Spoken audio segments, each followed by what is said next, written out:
আল্লাহ বলেন হু আল্লাহ, তিনি হলেন আল্লাহ আল্লাযী লা ইলাহা ইল্লাহু, তিনি ছাড়া কোনো ইলাহ নাই। আছে নাকি?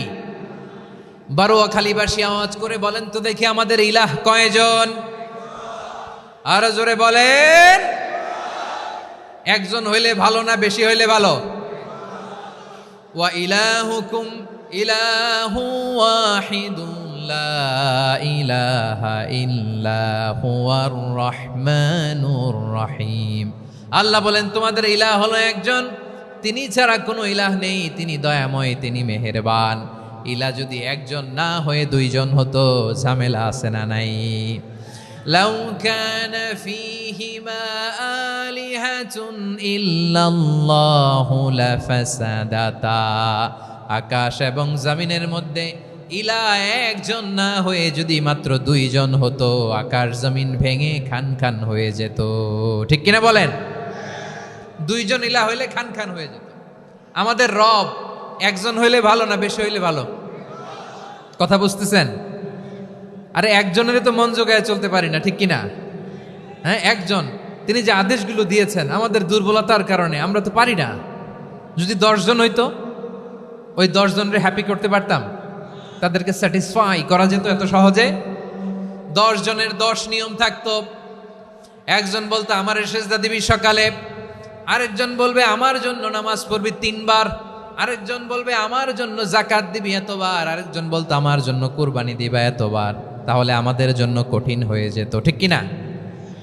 যদি ইলাহ একজন না হয়ে একাধিক হতো, একজন বলতো না আমি মহাবিশ্ব এভাবে চালাবো, আরেকজন বলতো না আমার মন চায় এভাবে, আমি এভাবে চালাবো, একজন বলতো সূর্য আমি পূর্ব দিকে উঠাবো, আরেকজন বলতো না আমি দক্ষিণ দিকে উঠাবো, আরেকজন বলবে না আমি উত্তর দিকে উঠাবো। এরকম আছে না নাই? ঝামেলা লেগে যেত। এজন্য বেশি রব হইলে আমাদের জন্য ঝামেলা, খোদা বেশি হইলে আমাদের লস। একজন হওয়াতে আমরা বেঁচে গেছি। বারোয়াখালীবাসী আওয়াজ করে না, কথা বলে না। রব খোদা একজন হওয়াতে আমাদের সুবিধা হয়েছে না? এজন্য আল্লাহ বলেন লা ইলাহা ইল্লাহু, তিনি ছাড়া তোমাদের কোনো ইলাহ নাই, তিনি একজন। লা ইলাহা ইল্লাহু আলিমুল গায়বি ওয়াশ শাহাদা, তিনি প্রকাশ্যেরও মালিক অপ্রকাশ্যেরও মালিক। তিনি যেটা ওপেন এটাও জানেন, যেটা গোপন সিক্রেট ওইটাও জানেন। আলিমুল গায়বি ওয়াশ শাহাদা, তিনি গায়েবের মালিক, গায়েবের জ্ঞানী, যেটা দেখা যায় না, অদৃশ্য, জানা নাই, এটাও তিনি জানেন। এগুলো জানতে তার কোনো মাধ্যমের প্রয়োজন হয় না। অতীতে কি হয়েছে, বর্তমানে কি চলছে, ভবিষ্যতে কি হবে, সব তার জ্ঞানের ভেতরে আছে না নাই? এজন্য আল্লাহ বললেন আলিমুল গায়বি ওয়াশ শাহাদা, তিনি গায়েবের জ্ঞান রাখেন, তিনি দৃশ্য জগতের জ্ঞান রাখেন, তিনি প্রকাশ্য জগতের জ্ঞান রাখেন, তিনি গোপন জগতের জ্ঞান রাখেন। তার কাছে কোনো কিছু গোপন নাই, ঠিক কিনা বলেন? হুয়ার রহমানুর রহিম, তিনি হলেন দয়াময়, তিনি হলেন মেহেরবান। এই যে শুরু হলো 14 নামের প্রথম 2টা, আর রহমান আর রহিম। হুয়ার রহমানুর রহিম, তিনি হলেন the most gracious, the most merciful, তিনি দয়াময়, তিনি অতিশয় মেহেরবান। সুবহানাল্লাহ বলেন। তার দয়ার কোনো শেষ নাই, তার মায়ার কোনো শেষ নাই। আল্লাহ, তাহলে 14টা নামের মধ্যে কয়টা পাইলাম? একটা কি? আর রহমান। বারোয়াখালীবাসী বুঝে থাকলে আওয়াজ করে বলেন প্রথমটা কি? 2 নাম্বার আর রহিম। আওয়াজ করে বলেন 2 নাম্বার। আওয়াজ করে সবাই গলা ছেড়ে দিয়ে উত্তর দেন তো, প্রথম নামটা কি? দ্বিতীয় নামটা? আর রহিম। রহমান আল্লাহর one of the major names, আল্লাহর মৌলিক নামগুলোর মধ্যে গুরুত্বপূর্ণ একটা নাম হচ্ছে রহমান। গুরুত্বপূর্ণ নাম কি? রহমান, দয়ার সাগর, মায়ার সাগর। রহমানুন ফিদ দুনিয়া ওয়া রহিমুন ফিল আখিরা। এই দুনিয়ার জন্য আল্লাহ রহমান, দুনিয়াতে আল্লাহ সবাইরে দয়া করে, কাফিররেও করে, মুসলিমরেও করে।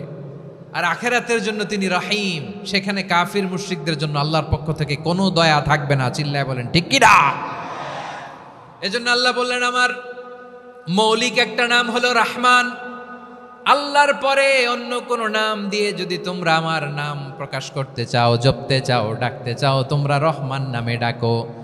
রব্বুল আলামিন ইরশাদ করেন কুলিদুল্লাহ أو ادعوا الرحمن أيما تدعوا فله الأسماء الحسنى আমাকে আল্লাহ নামে ডাকো কিংবা আমি আল্লাহকে রহমান নামে ডাকো, যে নামেই ডাকো না কেন আমার আছে অনেকগুলো সুন্দর সুন্দর নাম। যে নামেই ডাকো আমি শুনি, ডাকলেই আমি সাড়া দেই, সকালে ডাকলেও সাড়া দেই, দুপুরে ডাকলেও সাড়া দেই, মাঝ রাতেও যদি আমরা বিপদে পড়ি ডাকলে আমাদের ডাকে সাড়া দেয় কে? সবাই বলুন তো, সাড়া দেয় কে? আবার বিশ্বনবী যখন মক্কায় দাওয়াত দিচ্ছিলেন তিনি মাঝে মাঝে আল্লাহর নাম বলছিলেন, মাঝে মাঝে তিনি রহমান নাম বলছিলেন। যখন তিনি বললেন ওয়াইদা কিলা লাহুমুসজুদু লিররহমানি ক্বালু ওয়ামার রহমান। বিশ্বনবী মক্কায় যখন মক্কার কাফিরদেরকে, কুরাইশদেরকে বলল তোমরা রহমানকে সেজদা দাও, রহমানের ইবাদত করো, রহমানের জন্য সেজদায় লুটিয়ে পড়ো, মক্কাবাসী বলে রহমান আবার কে? রহমান রে তো চিনি না। রহমানকে আল্লাহ চিনি, রহমান চিনি না। মক্কাবাসী কি বলে? কারে চিনে? আল্লাহরে চিনে। কারে চিনে না? রহমান কে তো চিনি না। রহমান আবার কোত্থেকে আসলো? কে Rahman? Who is this Rahman? যখন তারা বলে রহমান রে চিনি না, আল্লাহর গায়রতে আঘাত লেগেছে। আল্লাহ বলে রহমান রে চিনো না, না তাদেরকে চিনানোর জন্য আল্লাহ ৭৮ আয়াত বিশিষ্ট আর রহমান নামে কোরআনে একটা সূরা নাজিল করেছেন।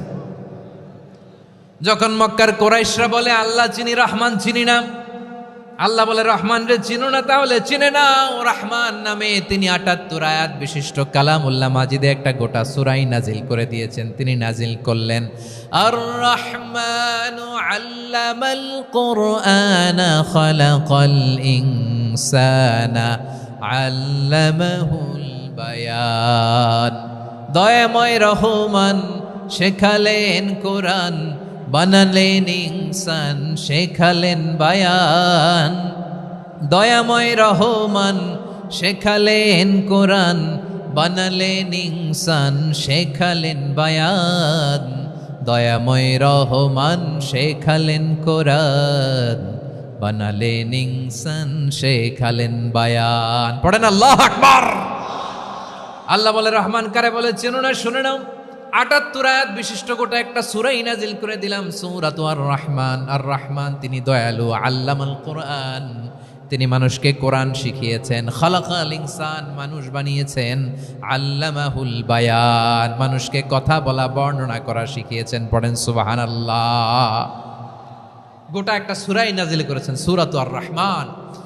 আমার বারোখালীর ভাইয়েরা, তার নাম হচ্ছে আর রহমান আর রাহিম, মানে দয়াময় মেহেরবান। তার দয়া যে কত বেশি আপনি কল্পনাও করতে পারবেন না, আপনি কল্পনাতেও আনতে পারবেন না তার দয়া কত বেশি। বিশ্বনবী সাল্লাল্লাহু আলাইহি ওয়াসাল্লাম ফরমান লাম্মা কাদাল্লাহুল খালকা কাতাবা ইনদাহু ফাওকা আরশিহি। আল্লাহ যখন মহাবিশ্বের সব সৃষ্টি করে সারলেন তিনি আরশের উপরে লিখলেন সাবাকাত রাহমাতি গাদাবি, সাবাকাত রাহমাতি গাদাবি। কোথায় লিখছে? আরশের উপরে। আওয়াজ করে বলেন তো কোথায় লিখেছে? আরশের উপরে আল্লাহ লিখলেন সাবাকাত রাহমাতি গাদাবি। এর মানে হলো আমার দয়ার কাছে, আমার ভালোবাসার কাছে আমার ক্রোধ পরাজয় বরণ করেছে, আমার দয়ার কাছে আমার রাগ কিংবা ক্রোধ পরাজয় বরণ করেছে। মানে আমি আল্লাহর দয়া আছে, আবার আমি আল্লাহর ক্রোধ বা রাগ আছে, কিন্তু আমি আল্লাহর রাগের চেয়ে দয়া বেশি। আওয়াজ করে বলেন আল্লাহর রাগ বেশি না দয়া বেশি? আল্লাহর যদি রাগ থাকতো আমরা বাঁচতে পারতাম? যে পরিমাণে আকাম কুকাম আমরা করি, অপকর্ম করি, অন্যায় করি, জুলুম করে জুলুমের আড্ডাখানা বানিয়ে রেখেছি গোটা দুনিয়াকে, আল্লাহ যদি মুহূর্তে মুহূর্তে রেগে যেতেন আমরা বাঁচতে পারতাম? মহাবিশ্ব সৃষ্টির পরেই তিনি আরশের উপরে লিখেছেন সাবাকাত রাহমাতি গাদাবি, মানে আমি আমার দয়ার কাছে আমি আল্লাহর ক্রোধ, রাগ, ক্ষোভ এটা পরাজিত হয়েছে। সুবহানাল্লাহ বলেন। আবার বিষ্ণু বললেন জাআলাল্লাহুর রাহমাতা মিয়াতা জুজ।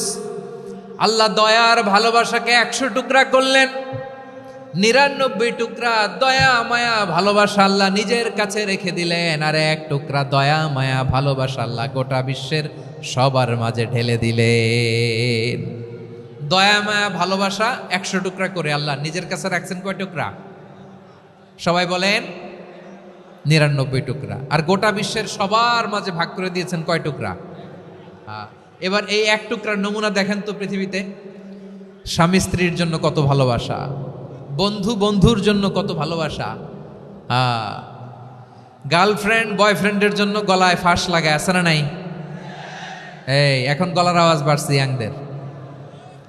হুজুর এখন গার্লফ্রেন্ড বয়ফ্রেন্ডের ভিতরে ঢুকছে, এখন আমরা আছি হুজুর। জেগে উঠছে বারুয়াখালী।